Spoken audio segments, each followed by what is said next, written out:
Carousel. Anong ginagawa natin? GMRC. Ano yung GMRC? Basa. Nagre-review. Okay, so review tayo.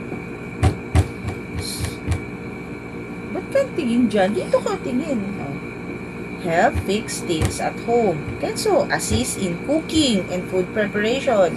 Setting the table before eating. Kung maglalagay ng plates. Help in cleaning the house.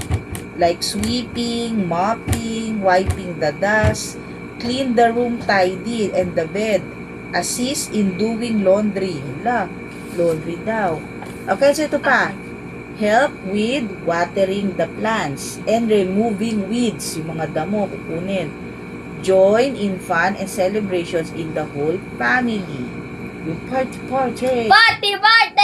Yes. So that, what is the importance of cooperation in the family? Mas makinig. Participation in family household tasks and activities in your own way helps strengthen the connection among family members. Okay naman. Working together to finish household goal leads to harmonious relationship among family members, orderliness, and happiness within the home. Disagreements can be easily resolved, yung away-away, gano'n, because there is a deep understanding among everyone. Ang higit sa lahat, tasks become easy and can be done faster when we work together. Kapag i-help mo si mami, matatapos agad. Let us reflect.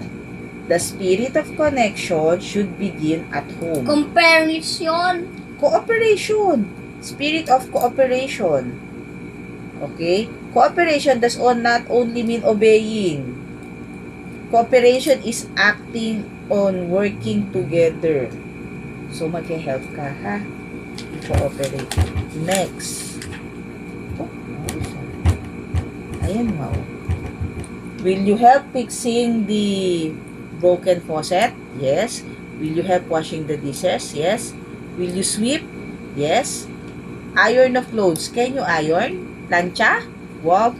And watering the plants.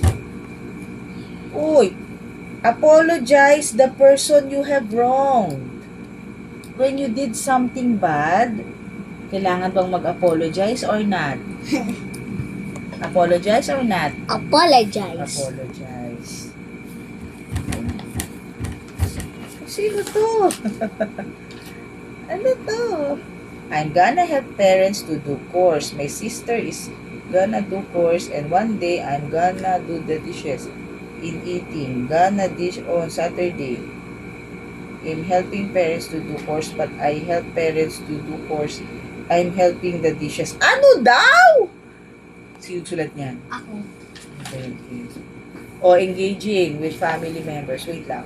I-check natin. Baka naman maano to. Ayoko. Stop na. Ay, ayos mo. Participate. Respect everyone. Active listening.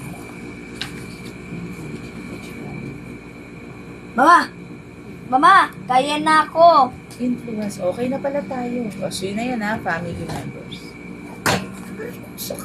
O, bye-bye na. Bye-bye. Bye-bye. See you tomorrow.